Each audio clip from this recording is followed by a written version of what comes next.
Here goes nothing.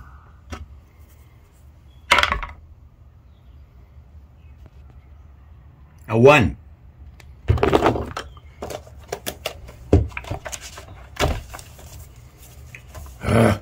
Knife review. Another 1. Ooh. Knife review. It's odd. It's a 1 knife review long video. So there you go. 2 1s in a row, which means knife review, and it's a long video. Let's check it out.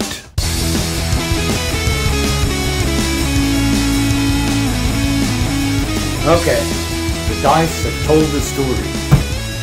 So I've got to look up, I forgot. It's a knife review, and the knife next up on the list is a video I've been trying to make for a while.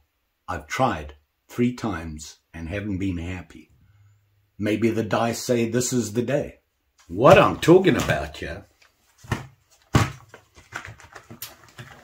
are these guys. Japanese peasant style knives. Higo No Kami. Got these a while ago, probably about 6 weeks ago, and I've been carrying them around as an EDC. The shock and horror. Let me tell you, to look at, they're ugly. To work with, they are magnificent. So let me give you some background on this first. I fell for the Amazon trick. I was looking a traditional knife from another country. I wanted to see what's out there, because every time I've done it, I've been really lucky and found something pretty cool. This time, it landed up being Japan. They have millions of chef knives, kitchen knives, that sort of thing, fruit prep. Highly rated because they're known for their blades. I wasn't interested in that. I'm looking for an EDC folding knife, something like that, that's traditional. Well, I found one, looked at it, and I thought, wow, that's really ugly, but hey, it's cool. So let me get one, and I was scrolling down to purchase it, and Amazon said 3 things together. This is what everybody's been purchasing.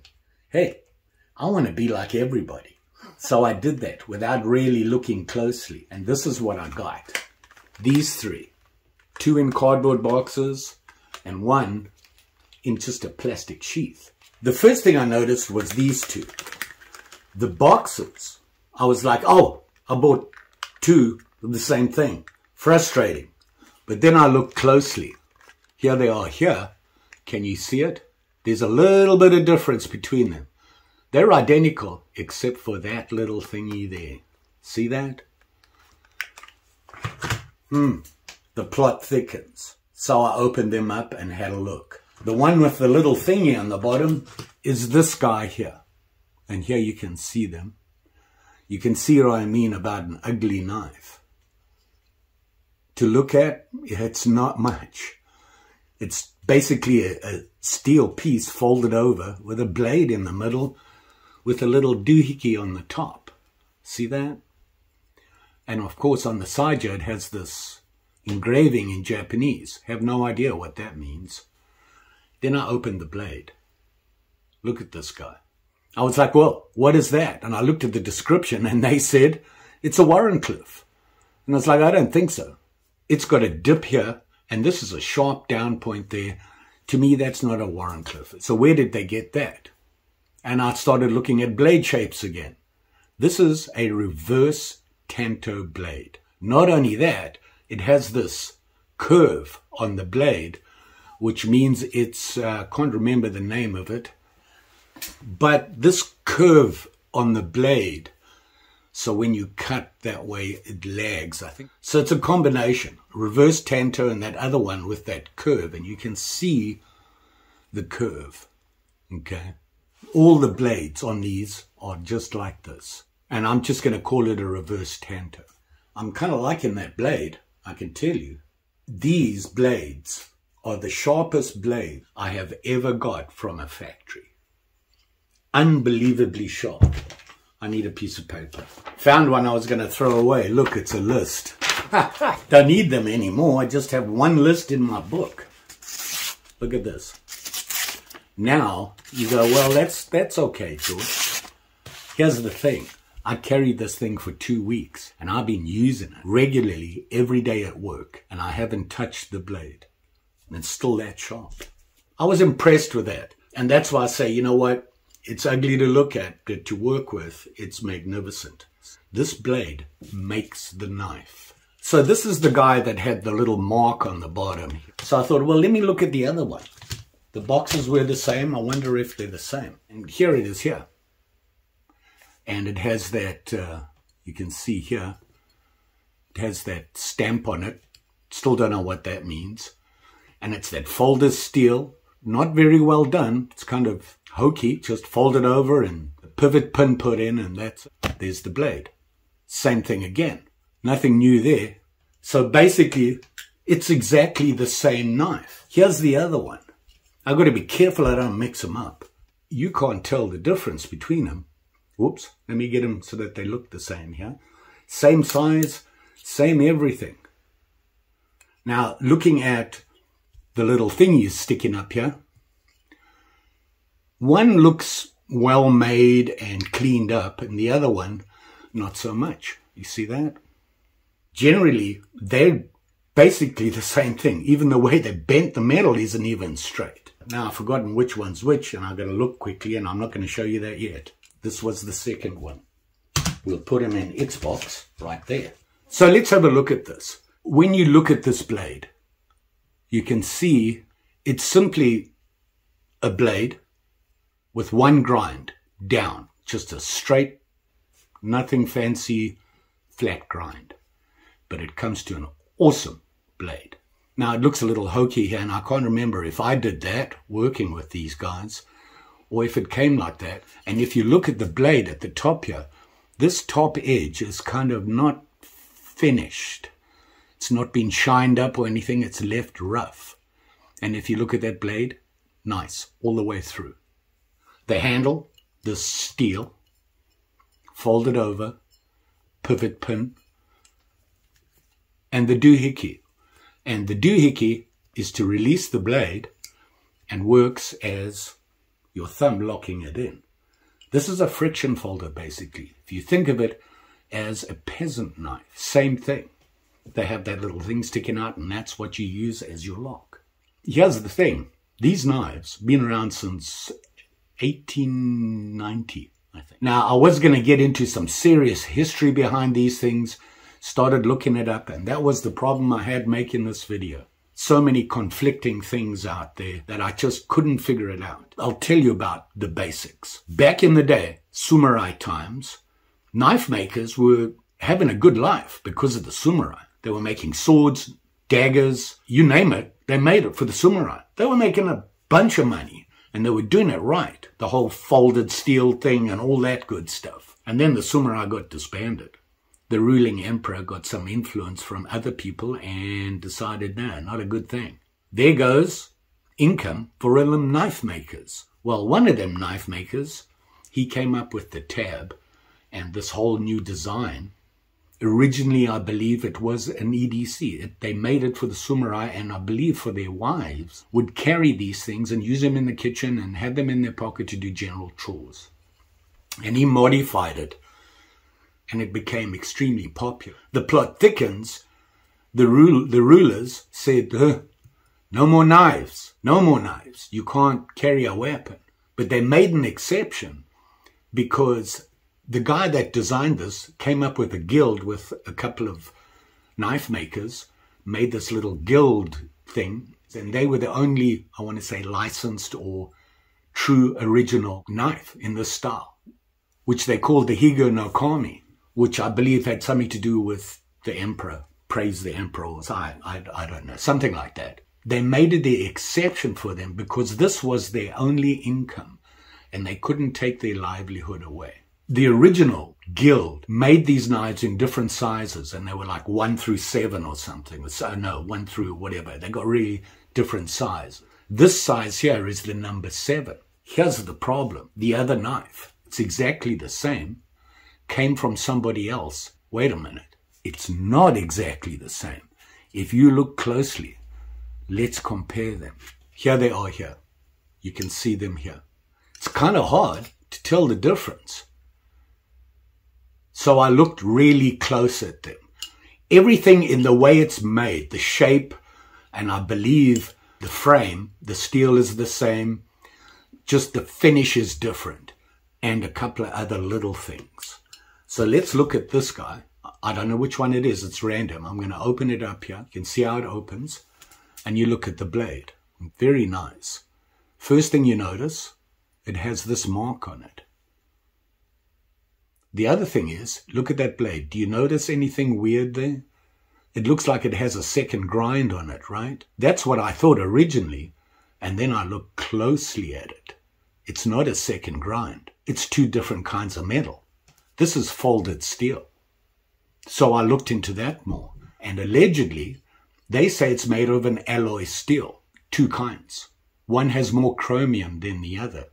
An alloy steel with chromium in it really allows you to make an extremely sharp, fine edge. The problem is chromium makes the metal brittle, susceptible to snapping. So what they did, the high chromium, and then sandwiched it between another alloy with less chromium in, which isn't susceptible to snapping. Hammered them together and came up with this folded thing, and that's what you're seeing. When you sharpen this knife, that second bevel-looking thing is actually the higher chromium, and the rest is the one with not so much chromium in it. Pretty cool, okay? And it has the maker's mark. That's what it is. That's the guy who made it. That's all there is on it. And you have this, which I still don't know what it means. And it's just a friction folder, and it has this on it. Now you'll notice straight away, it's not really well finished, or tab, but the top of the blade has been polished. Let's look at the other one. This looks like a repeat, right? Pop that blade open, got the tab, got everything exactly the same. You look at the blade. I'm not seeing that second bevel-looking thing which shows two different steels. This isn't finished, and there's no maker's mark. So what's going on here? You know them Chinese guys? They're making them. So the problem I'm having here is which one is the original? And having read about them and finding out a little bit more, I'm hoping that I got this right. This guy here with the maker's mark and the folded metal is the original. This is the real McCoy Higo No Kami. This is a copy. I'm assuming there's another story behind it, and that is how much they cost, because I have a third one to look at, bigger. So here's the third one, and it just came in the sleeve, just a plastic sleeve, and it had this on the back here. It has some description here with showing you how to use that little tab as a lock and things like that. My Japanese, not so much. They put another sticker here that says Higo No Kami chrome knife, steel, L, Japan import new. Let's have a look at it. And look at that. I magnified the other two. Not quite. Obviously, this here, they used the same style stamp, because the smaller ones, it took up more of the handle, enlarged. Even the blade. Look at that. Let's look at the blade now. It has that unfinished look, but I'm not seeing that second edge on it, the second steel in the fold. There's also no maker's mark. So this is probably a Chinese copy. Don't take my word for this. This is what I found out. Oh, wow.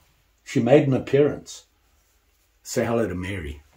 I can't be sure. I spent hours on this, and the more and more I looked, the more confused I got. Basically, here's a quick thing about what's a copy and what's not. Just like everything, the Chinese are really good at duplicating, and they can do it cheaper and everything, except with these. The original costs less than the copy. I don't know if that's just the person selling it or what. I told you about the history of this and not being able to use it, but they could do it. They formed a guild. In that guild, it's kind of like a copyright thing. It says that if you make this knife and you're not part of that guild, you cannot call it a Higo No Kami. You can call it a Higo or a Higo No Kami style.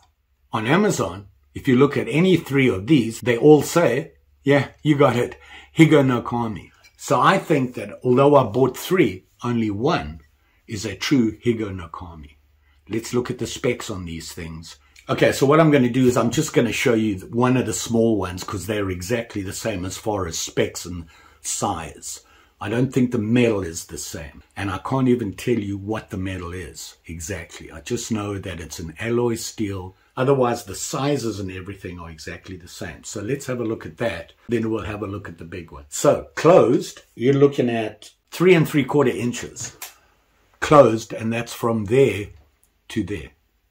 The blade length from the tip to the ricasso, 2 3/4, and you can see there. So from the tip, you can see the ricasso there to the working edge. So 2 3/4 inches on the working edge it has. So there you have the basics of it. Now how thick this blade is, look at that.